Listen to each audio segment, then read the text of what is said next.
بسم اللہ الرحمن الرحیم۔ کتاب الفتن کا ہم مطالعہ کر رہے تھے صحیح بخاری سے۔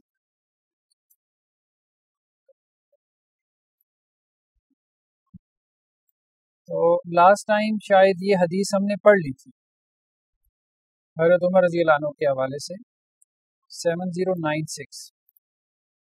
اس سے نیکسٹ والی حدیث ہے جس سے آج ہم نے مطالعہ شروع کرنا 7097۔ حضرت سعید بن مسیب سے روایت ہے، وہ حضرت ابو موسیٰ اشعری رضی اللہ عنہ سے روایت کرتے ہیں کہ اللہ کے نبی صلی اللہ علیہ وسلم ایک دن نکلے الی حائط من حوائط المدینہ، یعنی مدینہ کے باغوں میں سے کسی باغ کی طرف، لحاجتہ ہی اپنی حاجت کے لیے، وخرجت فی اسرہ، ابو موسیٰ اشعری رضی اللہ عنہ کہتے ہیں کہ میں آپ وسلم کے پیچھے پیچھے چلا۔ فلما دخل الحائط، جب آپ باغ میں داخل ہوئے، جلست علی بابہ، تو میں اس باغ کے دروازے پہ بیٹھ گیا۔ وقلت، اور میں نے یہ بات سوچی، لأکونن اليوم بواب النبی صلی اللہ علیہ وسلم، کہ آج میں نبی کریم صلی اللہ علیہ وسلم کا دربان بن جاؤں، محافظ بن جاؤں، گارڈ بن جاؤں۔ صحابہ اس طرح سے کرتے تھے اللہ کے وسلم کے ساتھ، آپ کو اکیلے نہیں رہنے دیتے تھے تاکہ کوئی یہودی شرارت نہ کرے، آپ وسلم کو اکیلے دیکھ، تو آپ اگر نکلتے تھے تو کوئی نہ کوئی آپ کے ساتھ ہو جاتا تھا۔ ولم یأمرنی، حالانکہ اللہ کے وسلم نے مجھے نہیں کہا تھا، اس کا حکم نہیں دیا تھا۔ فذهب النبی صلی اللہ علیہ وسلم وقضى حاجتہ، اللہ کے نبی صلی اللہ علیہ وسلم باغ میں گئے، آپ صلی اللہ علیہ وسلم نے اپنی حاجت پوری کی۔ وجلس علی قف البئر، اور وہاں ساتھ ایک کنواں تھا تو اس کی منڈیر پہ آپ بیٹھ گئے۔ فکشف عن ساقیہ، تو آپ نے اپنی پنڈلیوں سے کپڑا اٹھایا، ودلہما فی البئر، اور اپنے پاؤں جو ہے وہ پانی میں لٹکا دیے جیسے ہم بیٹھ جاتے ہیں۔ فجاء ابو بکر، اس کے بعد حضرت ابو بکر آئے، یستأذن علیہ، اور وہ اجازت طلب کر رہے تھے، لیدخل، تاکہ نبی صلی اللہ علیہ وسلم کے پاس آئے۔ فقلت کما انت، تو میں نے حضرت ابو بکر سے کہا کہ آپ یہاں ٹھہریں، حتی استأذن لک، میں نبی کریم صلی اللہ علیہ وسلم سے آپ کے لیے اجازت چاہتا ہوں۔ فوقف، تو حضرت ابو بکر ٹھہر گئے۔ فجئت الی النبی صلی اللہ علیہ وسلم فقلت یا نبی اللہ، تو میں اللہ کے نبی صلی اللہ علیہ وسلم کے پاس آیا اور میں نے کہا اللہ کے نبی، ابو بکر یستأذن، فجاء ابو بکر یستأذن علیہ، تو ابو بکر آئے آپ صلی اللہ علیہ وسلم سے اجازت طلب کرنے کے لیے تاکہ آپ پہ داخل ہوں۔ تو میں نے کہا کما انت، آپ اپنی جگہ پہ کھڑے رہیں، حتی استأذن لک، یہاں تک کہ میں نبی کریم صلی اللہ علیہ وسلم سے آپ کے لیے اجازت طلب کروں۔ فوقف، پس حضرت ابو بکر کھڑے ہو گئے۔ فجئت الی النبی صلی اللہ علیہ وسلم، میں اللہ کے نبی صلی اللہ علیہ وسلم کے پاس آیا، فقلت یا نبی اللہ، تو میں نے کہا اللہ کے نبی، ابو بکر یستأذن علیک، ابو بکر اجازت طلب کر رہے ہیں۔ قال ائذن لہ، تو آپ صلی اللہ علیہ وسلم فرمایا کہ ان کو اجازت دے دیں، وبشروا بالجنہ، اور ان کو جنت کی خوشخبری دیں۔ فداخل، حضرت ابو بکر آ گئے، فجاء عن یمین نبی صلی اللہ علیہ وسلم، تو آپ صلی اللہ علیہ وسلم کے ساتھ منڈیر پہ آ کے دائیں طرف بیٹھ گئے۔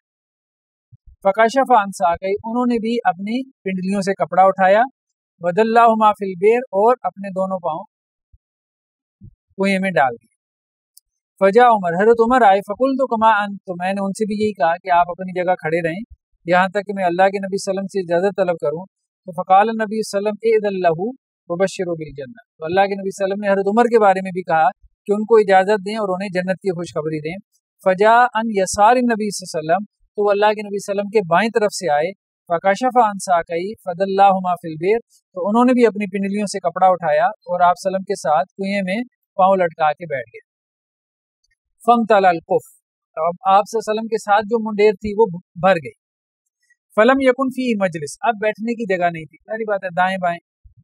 ثم جاء عثمان، پھر حضرت عثمان آئے، فقلت، تو میں نے کہا کما انت، کہ آپ اپنی جگہ ٹھہرے رہیں، حتی استأذن لک، یہاں تک کہ میں اللہ کے نبی صلی اللہ علیہ وسلم سے اجازت طلب کروں۔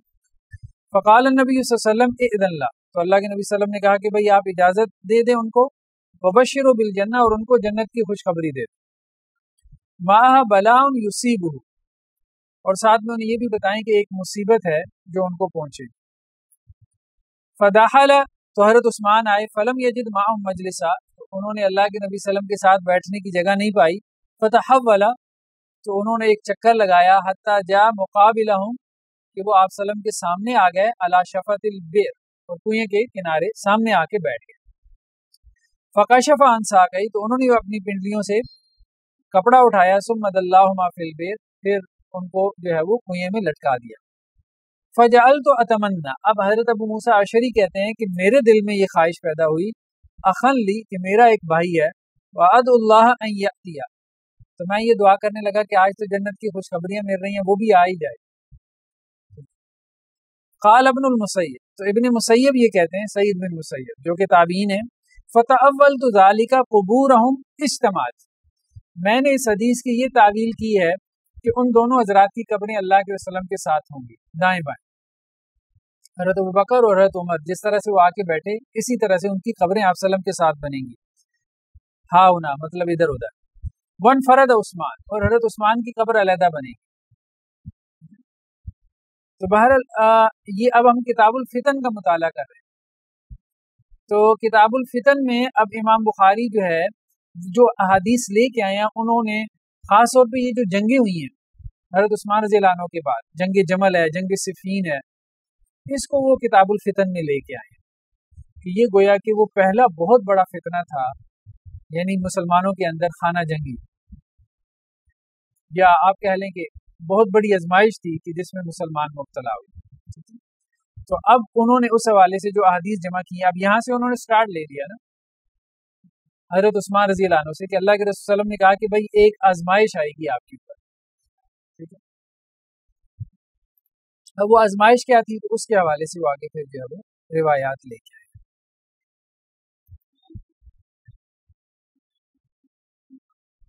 حضرت ابو موسیٰ اشعری کے بھائی اپنے بھائیوں وہ اصل میں انہیں یہ خواہش پیدا ہوئی نا کہ لوگ آ رہے ہیں تو اللہ کے وسلم کی صحبت بھی نصیب ہو رہی ہے اور جنت کی خوشخبری بھی مل رہی ہے.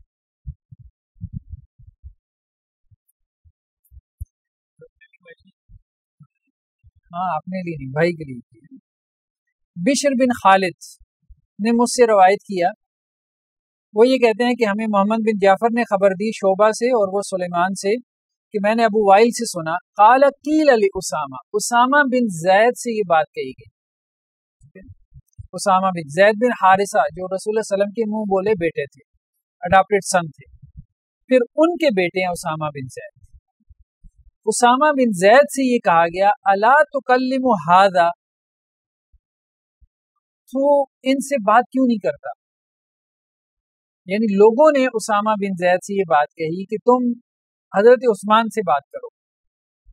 بیسیکلی اس حدیث کا کانٹیکس یہ ہے کہ ولید بن عقبہ ویسے تو عقبہ بن ابی معیط وہ تو بہرحال مشرکین مکہ میں سے تھا اللہ کے وسلم کو اذیت دینے والوں میں سے تھا وہ تو سرداران قریش میں سے مارا گیا بنو امیہ سے تھے یہ اس کا بیٹا ایمان لے آیا ولید بن عقبہ.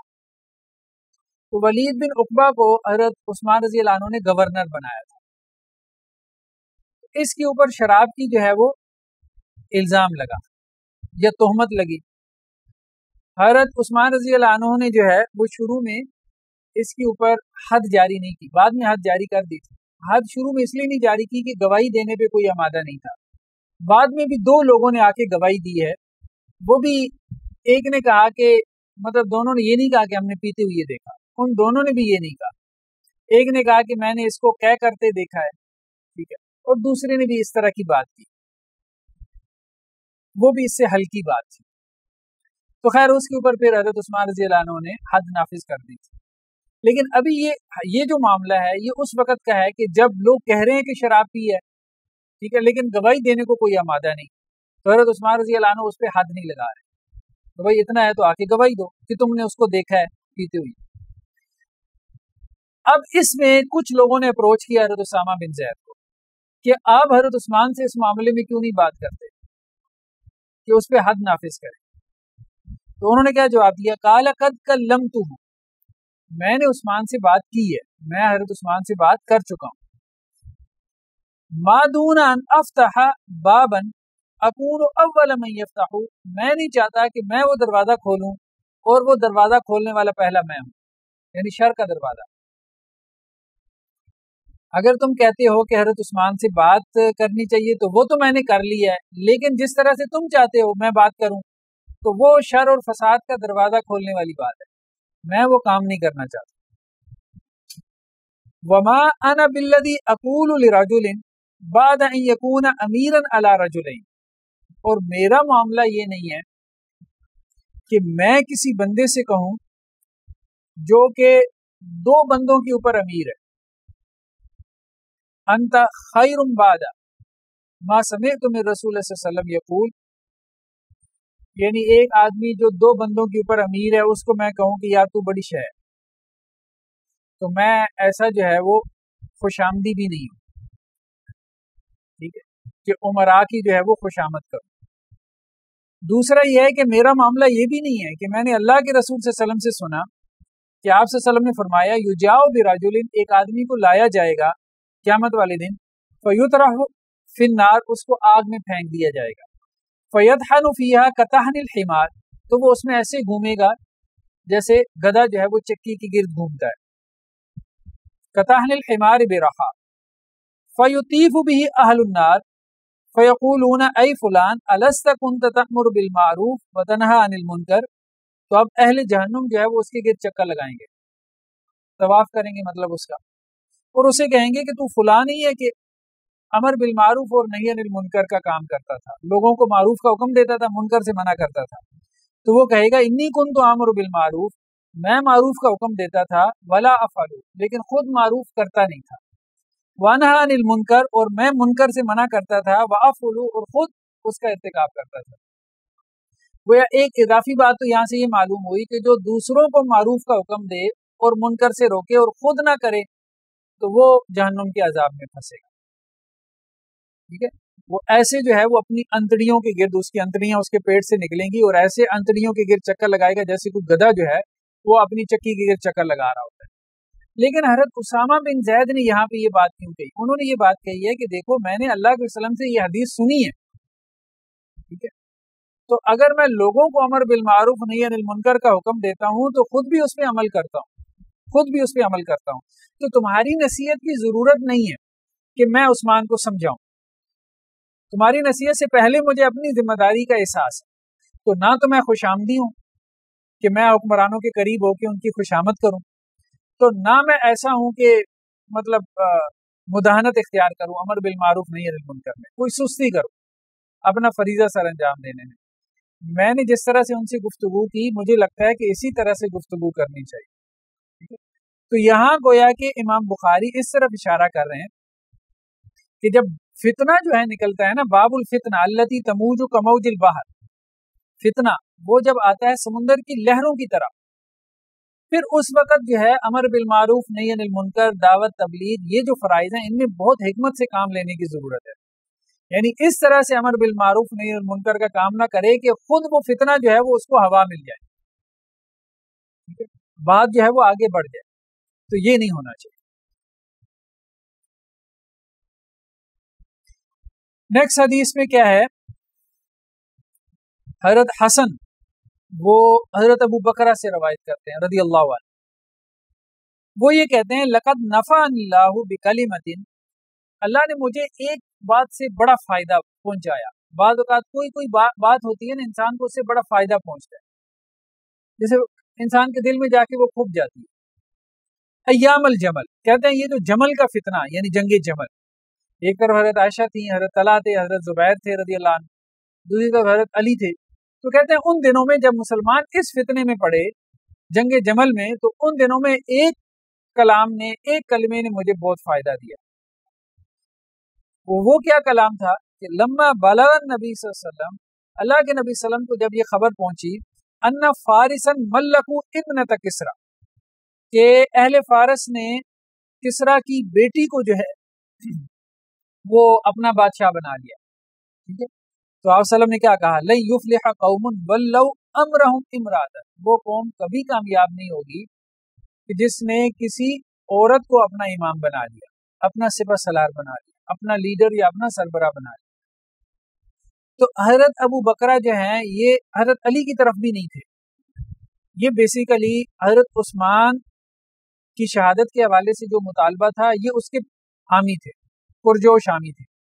مطلب حضرت عائشہ رضی اللہ عنہ، حضرت طلحہ، حضرت زبیر کا جو موقف تھا یہ ان کی سائڈ پر تھے، لیکن جمل میں انہوں نے حصہ نہیں لیا.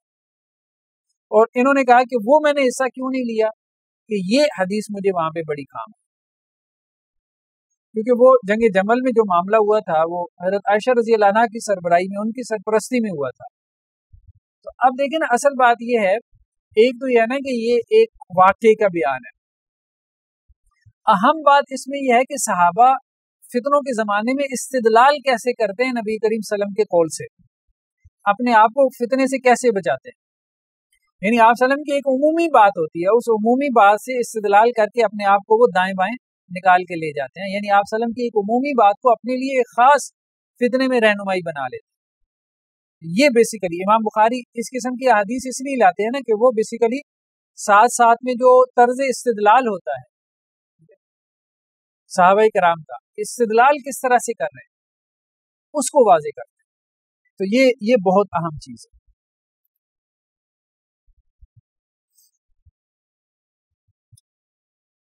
نیکسٹ حدیث میں کیا ہے کہ ابو مریم عبداللہ بن زیاد اسدی نے کہا ہے کہ لما سارا طلحہ و زبیر و عائشہ الی البصرہ، کہ جب طلحہ، زبیر اور عائشہ رضی اللہ عنہم بصرہ کی طرف نکلے. اچھا، یہ بصرہ کی طرف کیوں گئے تھے؟ حجاز سے بصرہ کی طرف، بصرہ عراق میں ہے نا.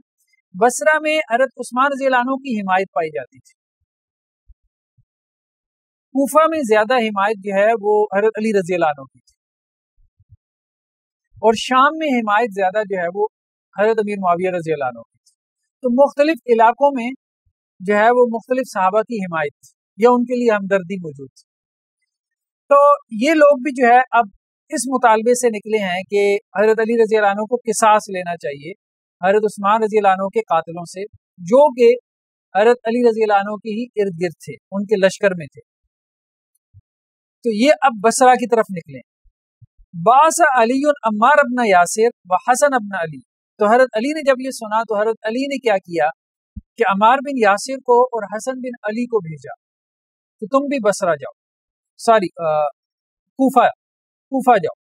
فقادمہ علینا الکوفہ، تو وہ کوفہ میں آئے. فصعد المنبر، تو اب وہ ممبر پہ چڑھ گئے. فکان الحسن ابن علی فوق المنبر فی اعلیٰ، تو حضرت حسن بن علی تو ممبر کے سب سے اوپر والی سیڑھی پہ بیٹھے تھے. وقام عمار اسفل من الحسن، اور حضرت عمار بن یاسر ان کے احترام میں ممبر کی نچلی سیڑھی پہ تھے. فاجتمعنا الیہ، تو ہم سارے مطلب اہل کوفہ جو ہے، اب یہ مطلب عبداللہ بن زیاد اسدی کا بیان ہے کہ ہم اہل کوفہ وہاں جمع ہوئے. فسمعت عمار، تو میں نے حضرت عمار رضی اللہ عنہ کو سنا، وہ یہ کہہ رہے تھے ان عائشہ قد سارت الی البصرہ، کہ عائشہ رضی اللہ عنہا جو ہے وہ بصرہ کی طرف نکلی ہے. واللہ انہا لزوجۃ نبیکم، اللہ کی قسم وہ تمہارے نبی کی بیوی ہیں صلی اللہ علیہ وسلم، فی الدنیا والآخرہ، دنیا میں بھی ہیں اور آخرت میں بھی رہیں گی. ولیکن اللہ تبارک و تعالی، لیکن اللہ تبارک و تعالی نے ابتلاکم، تمہیں آزمائش میں مبتلا کر دیا ہے. لیعلم ایاہ تطیعون ام ہی، تاکہ اللہ تعالیٰ یہ دیکھے کہ تم اللہ کی اطاعت کرتے ہو یا ام المومنین کی اطاعت کرتے ہو. بہرحال اپنا اپنا ان کا موقف تھا، وہ یہ سمجھتے تھے کہ ایک طرف اللہ کی اطاعت ہے اور ایک طرف ام المومنین کی اطاعت. حضرت عمار بن یاسر رضی اللہ عنہ حضرت علی رضی اللہ عنہ کے پرجوش حامی تھے، اور وہ یہ سمجھتے تھے کہ جو وہ کر رہے ہیں وہ صحیح کر رہے ہیں، اور جو ان کے مخالف ہیں وہ ایک طرح سے بغاوت کا ارتکاب کر رہے ہیں.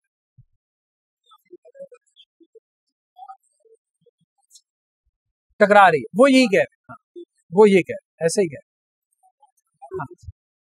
نہیں، اصل میں ان کی ایک رائے تھی، آگے اور آراء آ رہی، ہم ابھی دیکھیں گے. ہر صحابی کی فتنوں کے اندر ایک رائے تھی. تو عام طور پہ کچھ آراء زیادہ معروف ہو گئیں، کچھ جو صحابہ کی آراء تھی وہ زیادہ معروف نہیں ہوئی. نیکسٹ آگے چلیں جی.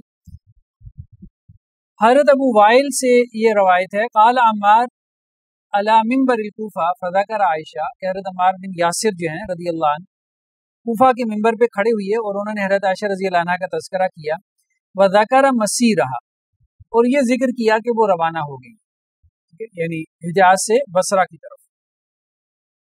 وقال انہا زوجۃ نبیکم فی الدنیا والآخرہ ولکنہا مما ابتلیتم، اور وہی بات تقریباً ایک آپ کہہ لیں کہ مختلف الفاظ کے ساتھ کہ وہ تمہارے نبی کریم صلی اللہ علیہ وسلم کی اہلیہ ہیں دنیا میں بھی آخرت میں بھی، لیکن ان کے ذریعے اللہ نے تمہاری آزمائش کی۔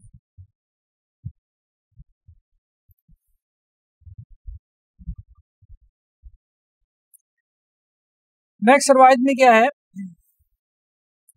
کہ ابو وائل یہ کہتے ہیں دخل ابو موسیٰ و ابو مسعود علی عمار، کہ ابو موسیٰ اشعری اور ابو مسعود انصاری یہ حضرت عمار بن یاسر کے پاس آئے، حیث بعثہ علی الی اہل الکوفہ، جبکہ حضرت علی رضی اللہ عنہ نے عمار بن یاسر کو کوفہ کی طرف بھیجا تھا۔ یستنفرون، مطلب انہیں یہ مشن دے کے بھیجا کہ وہ اہل کوفہ کو نکالے، جنگ کے لیے نکالے۔ فقال، پس ان دونوں نے کہا، ابو موسیٰ اشعری اور ابو مسعود انصاری دونوں نے کہا۔ اچھا، ابو موسیٰ اشعری تو حضرت عثمان رضی اللہ عنہ کے زمانے سے بھی گورنر چلے آ رہے تھے، تو یہ ابو موسیٰ اشعری رضی اللہ عنہ حضرت عثمان رضی اللہ عنہ کی سائڈ پر تھے۔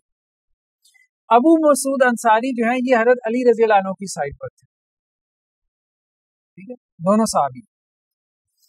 اب یہ دونوں آئے ہیں حضرت عمار بن یاسر کے پاس۔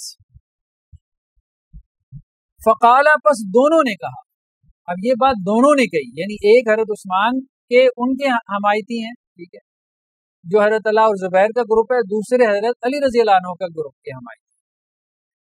ما رائنا کا اتیت امرن اکرہ عندنا من اسرائیک فی ھذا الامر، کہ عمار، آج سے پہلے ہم نے تجھ سے ایسی کوئی ناپسندیدہ چیز نہیں دیکھی جو آج ہم تجھ سے دیکھ رہے ہیں کہ تو اس معاملے میں بہت زیادہ جلدی کر رہا ہے، ٹھیک ہے، مطلب وہ یہ کہنا چاہ رہے تھے کہ تم آگے بڑھ بڑھ کے یہ حضرت علی کے لیے لشکر اکٹھے نہ کرو، یہ فتنے کو ہوا دینا ہے۔ منذ اسلمتا، جب سے تو اسلام لایا ہے، مطلب جب سے تو نے اسلام قبول کیا ہم نے تو اس سے کوئی بری چیز نہیں دیکھی، لیکن اب ہم یہ جو تجھ سے دیکھ رہے ہیں یہ بہت بری چیز ہے۔ فقال عمار، تو حضرت عمار نے بھی پھر ان کو جسے کہتے ہیں جواب دیا، ما رأیت منکما منذ اسلمتما امرا اکرہ عندی من ابتعائکما عن ھذا الامر، کہ جب سے تم دونوں نے اسلام قبول کیا مجھے بھی تم میں کوئی بری چیز نظر نہیں آئی، سوائے اس کے کہ تم اس معاملے میں آپ کیا پیچھے ہو گئے، وہ دونوں پیچھے ہو گئے تھے۔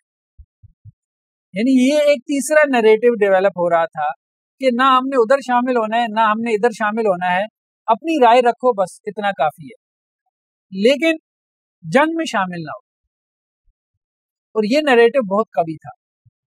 امام بخاری جو احادیث لے کے آئے ہیں وہ ساری جو روایات ہیں وہ اسی کے گرد گھوم رہی ہیں کہ زیادہ بہتر نریٹو یہی تھا، علمی رائے رکھنے کی حد تک کوئی حرج والی بات نہیں تھی کہ حضرت علی کا موقف درست ہے یا حضرت عثمان کا موقف درست ہے، لیکن عملاً جنگ کے اندر شرکت کرنا، اس میں شریک ہونا یا آگے بڑھ بڑھ کے اس کے لیے جو ہے وہ حمایت تلاش کرنا، وہ یہ سمجھتے تھے کہ یہ خیر خواہی نہیں ہے، دین کے ساتھ بھی اللہ اور اس کے رسول کے ساتھ بھی خیر خواہی نہیں، کیونکہ مسلمانوں کی جنگ جو ہے وہ فتنہ ہے۔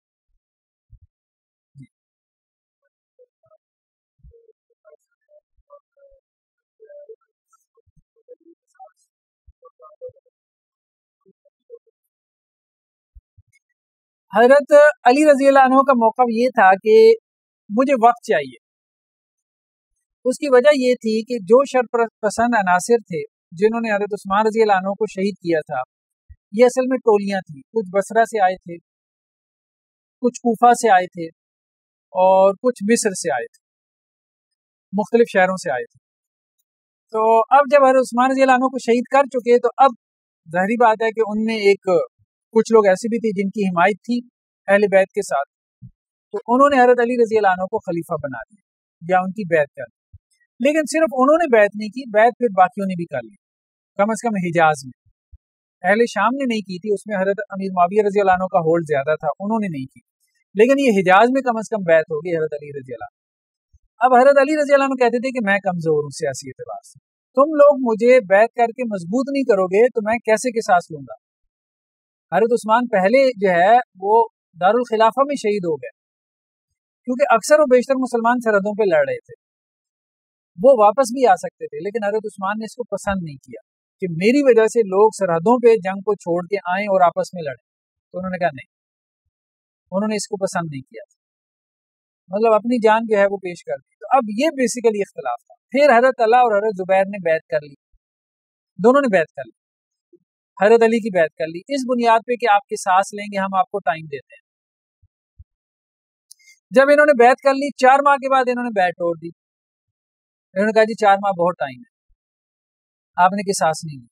حضرت علی کہتے تھے کہ نہیں، یہ کوئی وقت نہیں۔ پھر حضرت علی ان کو کہتے تھے کہ تم نے بیعت کر کے توڑی ہے نا، اس لیے حضرت امیر معاویہ نے تو کی نہیں، یہ اہل شام نے بیعت کی نہیں تھی، انہوں نے کر لی تھی۔ پھر یہ روایتوں میں آتا ہے کہ انہوں نے کہا کہ ہم سے زبردستی لی گئی، بیعت ہم سے زبردستی کروائی گئی، یہاں تک حضرت علی رضی اللہ عنہ نے عبداللہ بن عباس رضی اللہ عنہ کو بھیجا، حضرت زید کو بھیجا کہ آپ جا کے تحقیق کریں، زبردستی بیعت لی گئی ہے۔ تو انہوں نے جا کے جو ہے وہ تحقیق کی، انہوں نے کہا جی بات یہ ہے کہ لوگوں نے قتل کی دھمکی دی ہے، یہ بات ہے کہ قتل کی ان کو دھمکیاں ملی ہیں کہ آپ بیعت نہیں کریں گے تو آپ کو قتل کر دیں گے۔ تو بہرحال معاملات بہت الجھے ہوئے تھے، تو وہ بعد میں کہتے تھے کہ ہم سے وہ بیعت بھی جبرن لی گئی، کیونکہ زیادہ تر بیعت لینے والے تو حضرت علی کی بہاف پہ وہ شر پسند عناصر تھے، حضرت علی نے یہ حکم نہیں دیا تھا کہ اس طرح سے جبرن بیعت لو، انہوں نے نہیں دیا تھا، لیکن وہ عناصر غالب تھے، حضرت علی رضی اللہ عنہ کے لشکر میں وہ غالب تھے، جیسے اشتر نخی کا نام آتا ہے، بہت نمایاں تھا وہ، انہوں نے نہیں کیا۔ تو اب یہ معاملہ تھا۔ اچھا اس میں کیا ہوا کہ وقساہما حلا حلا، تو حضرت ابو مسعود انصاری نے جب یہ معاملہ دیکھا تو انہوں نے معاملے کو ٹھنڈا کرنے کے لیے کیا کیا کہ ایک جوڑا جو ہے ابو موسیٰ اشعری رضی اللہ عنہ کو دیا، اور ایک جوڑا جو ہے وہ حضرت عمار بن یاسر کو دیا، ثم راحوا الی المسجد، پھر کہا چلو مسجد چلو۔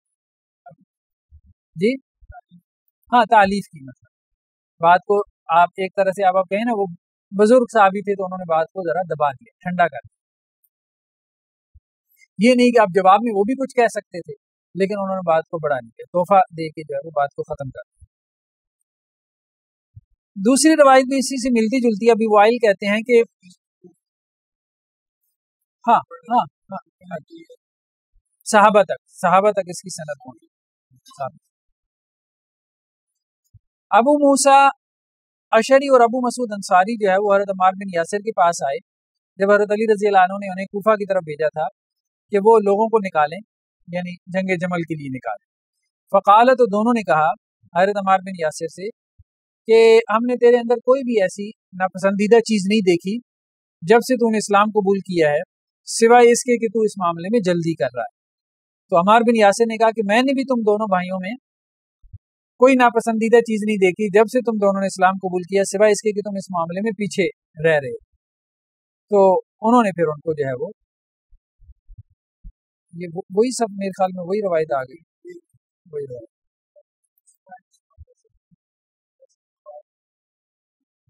کیا ہے؟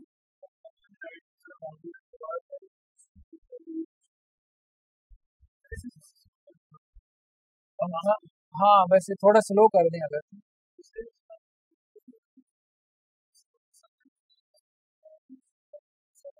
وہ دوسرا کر دیں انشاءاللہ بس۔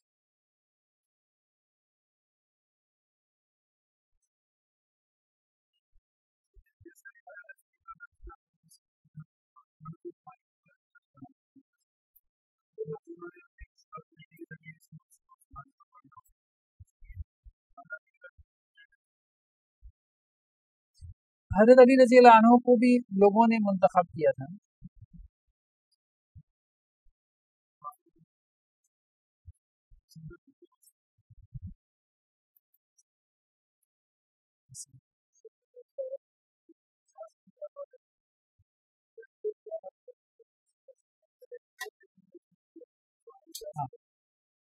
کچھ لوگ آئیڈینٹیفائڈ تھے، ان کو آپ جو ہے وہ کریں.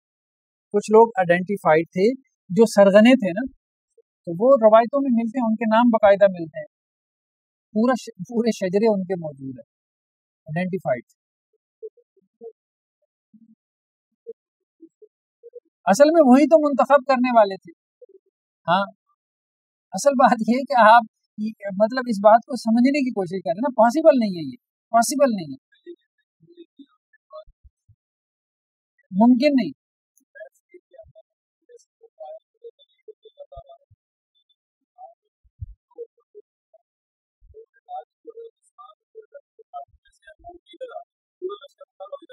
ہاں یہ ٹھیک ہے.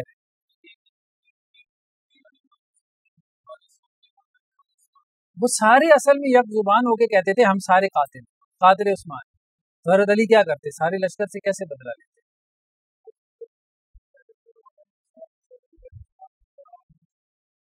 ہاں، اس کے پیچھے پھر ایک سیریز ہے. اصل میں اس میں اگر آپ جائیں نا تو حضرت عثمان رضی اللہ عنہ کے مزاج میں نرمی تھی، نرم مزاج آدمی تھے، اور ایڈمنسٹریشن میں نا نرم مزاجی جو ہے وہ لوگ اس کا ناجائز فائدہ اٹھاتے ہیں. یعنی ایک حضرت عمر رضی اللہ عنہ کا مزاج تھا، بیسیکلی یہ ایڈمنسٹریشن کا مزاج ہے اور حکومتیں اسی مزاج سے چلتی. لیکن حضرت جی نبی کریم صلی اللہ علیہ وسلم تو اب دیکھیں نا، وہاں تو اللہ تعالیٰ دبکے لگا لیتے تھے. اب دیکھیں اللہ تعالیٰ خود کہتے ہیں نبی صلی اللہ علیہ وسلم آپ سختی کریں، آپ سختی نہیں کر رہے. یا ایھا النبی جاہد الکفار والمنافقین واغلظ علیہم. بلکہ ازواج مطہرات کو جو ہے وہ اللہ تعالیٰ آیات کے ذریعے جو ہے وہ کہتے ہیں کہ جی تمہیں طلاق مل جائے گی، اور وہاں تو اللہ تعالیٰ پیچھے کھڑے تھے نا. وہی ظاہری بات ہے، وہاں تو اللہ تعالیٰ ساتھ ہیں. ویسے آج سلم نرم دل تھے، بہت نرم دل تھے، اور اس نرم دلی کا لوگ ناجائز فائدہ اٹھانے کی کوشش کرتے تھے. جیسے جو منافقین آتے تھے آپ سلم سے اجازت لے جاتے تھے، جیسے غزوہ تبوک کے موقع پہ تو آپ سلم کو کہا گیا کہ آپ ان کو کیوں اجازت دے رہے ہیں، آپ ان کو اجازت نہ دیں. لیکن وہاں پہ تو اللہ تعالیٰ نے معاملہ سارا بیلنس رکھا نا، سیدھا رکھا نا.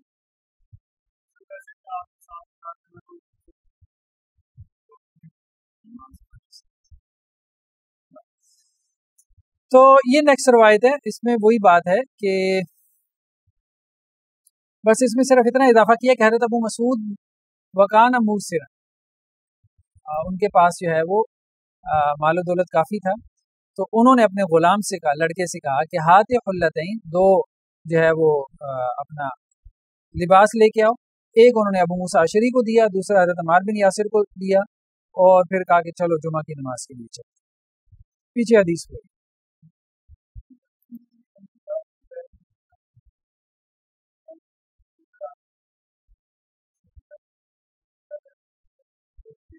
دیکھیں معاملات اتنے الجھے ہوئے تھے کہ حضرت حسن رضی اللہ عنہ نے کہا تھا کہ آپ بیعت نہ لیں. حضرت علی کو حضرت حسن نے کہا تھا آپ بیعت نہ لیں، یہ فتنے کا زمانہ ہے، یہاں بیعت لینا جو ہے فائدہ نہیں، آپ کو کوئی فائدہ نہیں ہوگا. معاملات مختلف ہو جاتے ہیں. جیسے ابھی آپ دیکھیں اس وقت جو سچویشن ہے، نون لیگ نے لے لی وزارت عظمیٰ یا وزارت اعلیٰ. اب کئی لوگ یہ کہہ رہے ہیں کہ جس قسم کی ملک کی صورتحال تھی، یہ انہوں نے اپنے گلے میں کیا کیا، ایک ڈھول ڈال دیا. اب اس کو اب وہ اس کو اتار بھی نہیں سکتے، اور ان کے ساتھ ہاتھ ہوا ہے، زرداری صاحب نے کیا. تو سیاسی حالات کو سمجھنے میں ایک سے زیادہ آراء ہو سکتی ہے. تو وہاں پہ بھی سچویشن یہی ہے کہ فتنوں کا زمانہ ہے. اب اس فتنوں کے زمانے میں ایک تو یہ ہے کہ جی ہم آگے بڑھ کے یہ فتنے کم کریں. ایک تو سوچ یہ ہے، یہ حضرت علی رضی اللہ عنہ کی سوچ تھی کہ یہ باغی غالب آ جائیں گے، اگر میں بھی آگے نہیں بڑھوں گا تو یہ غالب آ جائیں گے، یہ ان کی سوچ تھی. دوسری سوچ یہ تھی کہ فتنے اتنے پھیل چکے ہیں آپ کچھ بھی نہیں کر سکتے ان حالات میں. وہ حضرت حسن رضی اللہ عنہ برابر جو ہے وہ حضرت علی رضی اللہ عنہ سے اختلاف رکھتے تھے اس معاملے میں کہ آپ یہ خلافت ان حالات میں یہ خلافت کی ذمہ داری نہ لیں. ہاں کسی نے کوئی اور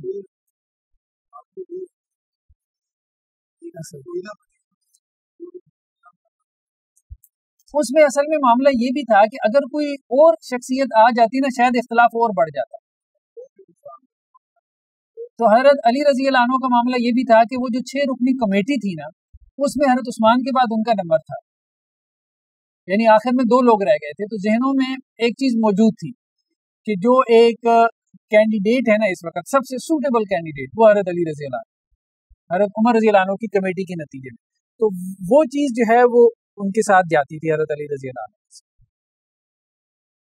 تو اس حوالے سے بہرحال آپ کہہ سکتے ہیں کہ اس میں انہوں نے فتنے کو ختم کرنے کے لیے یہ سٹینڈ لیا.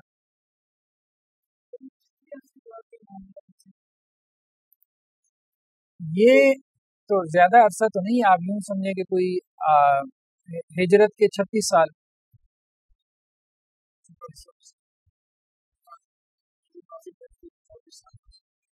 ہاں آپ سلم کی ڈیتھ.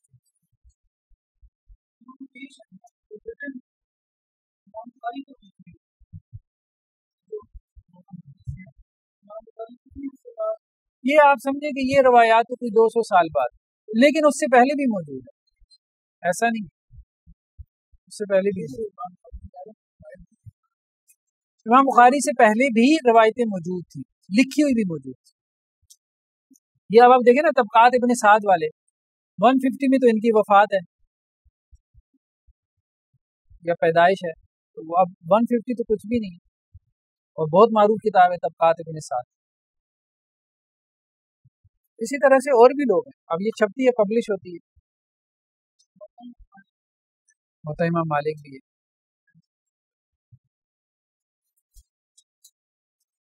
حمزہ بن عبداللہ بن عمر ان سے روایت ہے، وہ یہ کہتے ہیں کہ انہوں نے عبداللہ بن عمر رضی اللہ عنہما سے سنا کہ وہ یہ کہہ رہے تھے کہ اللہ کے رسول صلی اللہ علیہ وسلم نے فرمایا اذا انزل اللہ بقوم عذابا، کہ جب اللہ سبحانہ وتعالیٰ کسی قوم پہ عذاب نازل کرتا ہے، اصاب العذاب من کان فیہم ثم بعثوا علی اعمال، تو جو بھی اس قوم میں موجود ہو سب کو عذاب پہنچتا ہے، پھر لوگوں کو ان کے اعمال کے بقدر کھڑا کیا جائے.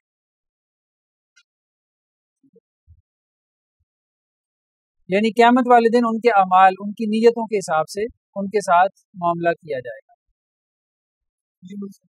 دنیا میں سب عذاب سے مراد یہاں پہ فتنہ ہے. جب وہ فتنہ پھیلا ہے اب ظاہری بات ہے تو اس میں اب اچھی نیت والے لوگ بھی تھے، اچھی نیت والے لوگ بھی تھے جو اچھی نیت کے ساتھ شاید فتنہ ختم کرنے کی نیت سے باہر نکلے تھے.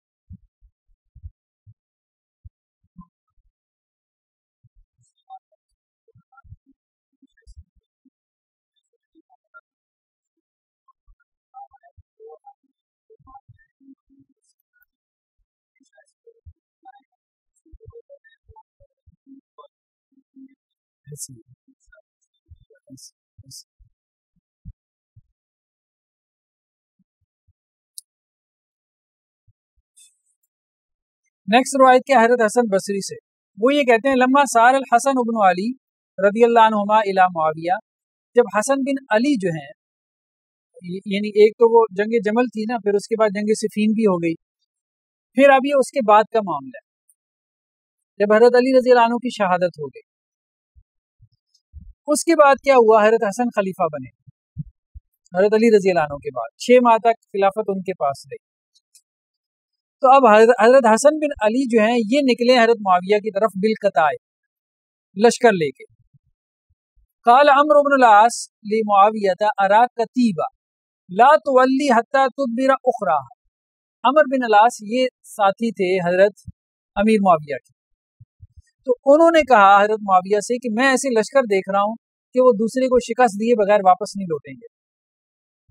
قال معاویہ، تو حضرت معاویہ رضی اللہ عنہ نے کہا من لذراعی المسلمین، اگر یہ معاملہ ہے تو پھر مسلمانوں کی جو آنے والی نسل ہے اس کی کفالت کون کرے گا.